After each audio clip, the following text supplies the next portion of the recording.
Maki Sonomura. With her illness completely cured, she matured into a cheerful, positive woman. She won an award at a major art exhibit and has received lucrative commission offers. But her priorities still lie with spending time with her mother. She was recently seen enjoying dinner with her mother and a man who seemed to be her boyfriend.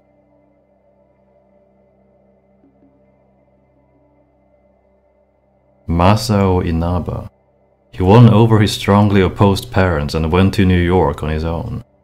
His street art style has received critical acclaim, and news of his notoriety even reached Japan.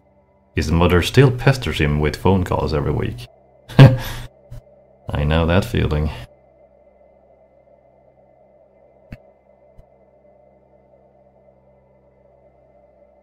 Kei Nanjo. As part of his executive training, he took a job incognito as a salesman at a Nanjo Group subsidiary. After seeing how the rest of the world lived, he slowly became mellower. Some have spotted him sleeping on the train, wearing a tie embroidered with the phrase "Number 1".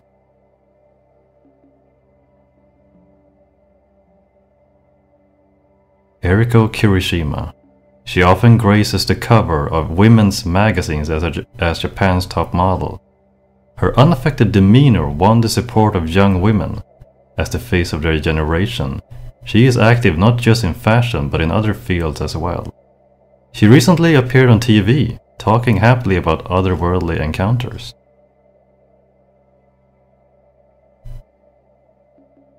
As for his fate, that's for you to decide.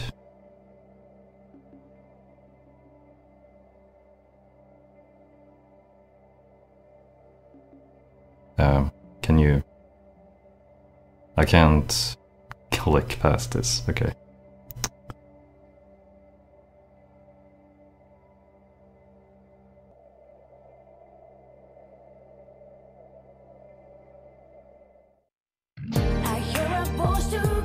Okay, so that is the end of this game. Okay, so first of all, I would like to thank anyone who's been sticking with me and watching this playthrough. So yeah, let's get down to it. Yeah, so let's talk a little bit about the game itself. So as I have mentioned before, before I started playing this game, I had read about the archaic combat system and how some people are not actually too fond of this game. Well, so let's just put the bad things first. Yes, I wasn't really fond of the combat system at first, and yes, it is a little bit slow. It's definitely slower than all of the other Persona games, or any other game for that matter.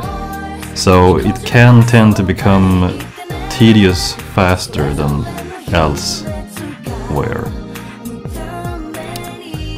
But if you just put that behind you, it's not really a game breaker, it's more like an inconvenience. The story is kind of what I expected, kind of crazy, Persona crazy, you could call it. The characters are... yeah, I like the characters. Well, obviously I do prefer the press turn system as a combat system, but, well, you know, when you play these games, as I've said before, it's not really about... you don't play it for the difficulty, you play it for the story, for the characters, and... yeah.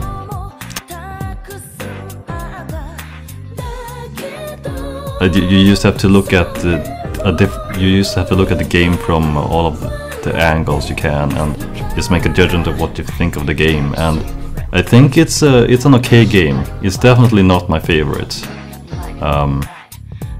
And once I've played through the Snow Queen route, which I will do next, after a short break, yeah, I don't think I'll actually pick up the game again, like play through it another time, or a second time.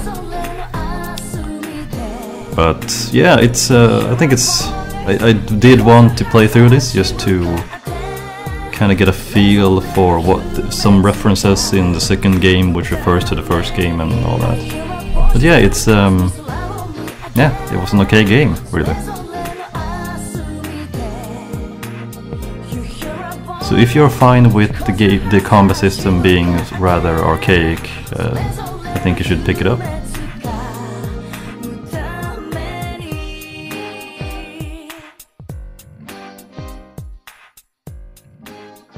Okay, Cogito ergo sum, René Descartes.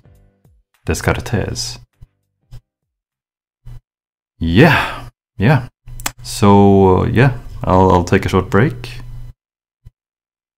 So we'll mostly focus on Raido 2 for a while, and then we will get started on the Snow Queen route. Yeah, so once again, I'd like to thank you guys for watching, and I hope you tune in next time. To the depths of Mikage ruins, the seal on the door to B8 has been lifted. Ah,